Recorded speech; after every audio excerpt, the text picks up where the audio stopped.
नमस्कार कामगार मित्रांनो, तुम्ही जर सेफ्टी किट आणि इसेन्शियल किटसाठी जर अपॉइंटमेंट घेतलेली असेल तर तारखेला जावा आणि किट आहे ते घेऊन टाका। पण ज्यांनी आणखी अपॉइंटमेंट घेतलेली नाहीये त्यांना एक खुशखबर आहे। खुशखबर काय आहे? अगोदर तुम्हाला ऑक्टोबर महिन्याचं जे काय कॅलेंडर आहे ते दाखवत होतं, त्याच्यानंतर त्या महिन्याचा संपूर्ण कोटा आहे तो फुल झाला।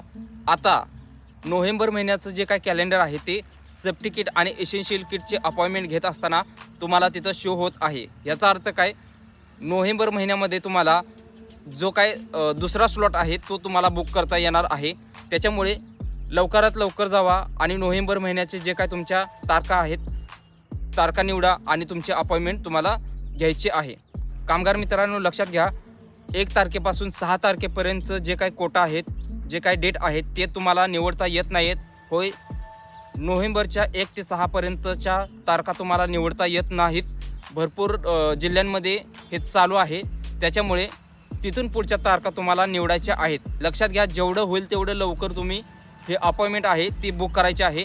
कारण पुन्हा जर आचारसंहिता लागली तिथून पुढे 2 महिने, कमीत कमी 2 ते 3 महिने तर तुम्हाला ते त्याचा रिझल्ट काय आहे आचारसंहितेचा, इलेक्शनचा, तर ह्या गोष्टीसाठी तो टाइम पिरियड जाणार आहे।